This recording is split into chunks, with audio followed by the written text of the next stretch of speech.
Hello, this is Brennan, and welcome to Brennan's Biology. Today we're going to be talking about epinephrine and norepinephrine, both of which target the adrenal receptors. So we're going to talk about those receptors in this video. But first, sorry about my bad handwriting. This is norepinephrine, and this is epinephrine. Norepinephrine has a nitrogen-hydrogen 2 right here, where epinephrine has a nitrogen-hydrogen, and then going off to one other carbon atom, which leads to a methyl group here. I believe norepinephrine lasts longer and generally acts more on smooth muscle cells, as epinephrine lasts less long and acts predominantly acts more on the cardiac cells in the heart. Alright, now let's go. Now there are two categories of receptors, the alpha receptors and the beta receptors. In the alpha receptors, there's A, B. Sorry, that kind of looks like an R. So A, B, and D. Originally, there was the alpha 1A. There was thought to be two types of. There was thought that the alpha A receptor was actually two different receptors, A and C. But they realized that is a completely different. That there actually is one that one didn't. The other A didn't exist, and as a result, they came to the conclusion that what would have been labeled C was they actually called it D. So it's a confusing story, all right? But less about the history net. Let's talk about the actual receptor. So the A, B, and D receptors. So when the alpha 1 receptor is triggered, it causes vasoconstriction. It causes constriction of the blood vessels. Blood vessels tighten. And it heightens blood pressure, increases the heart rate and blood pressure. A couple agonists, things that trigger the receptor, include metadrin and methoxamine.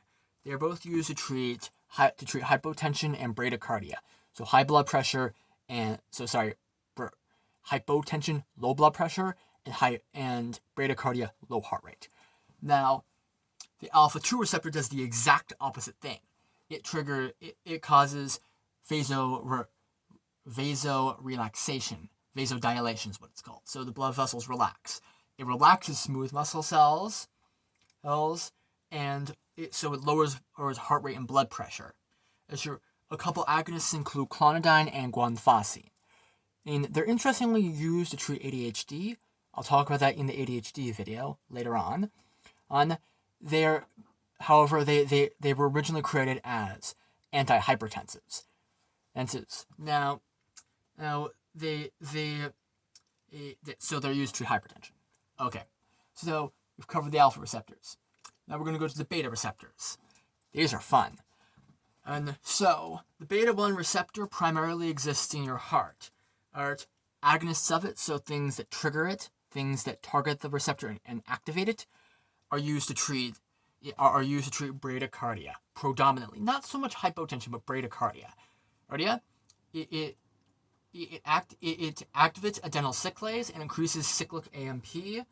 It opens L-type calcium ion channels. Agonists include dobutamine and isopranoline, both of which are used to treat bradycardia, which is lowered heart rate. Acetylbutyrol, commonly known as albuterol, is used to relax your throat when you have asthma. So it's used to treat that, which is interesting. Antagonists, so beta blockers, are often used to treat tachycardia, which is a high heart rate, and also some of them are used to treat high blood pressure. All right, I think I've covered everything with B1. We'll move to B2. So, beta 2 receptors are in the heart, but also in the GI tract and respiratory tract.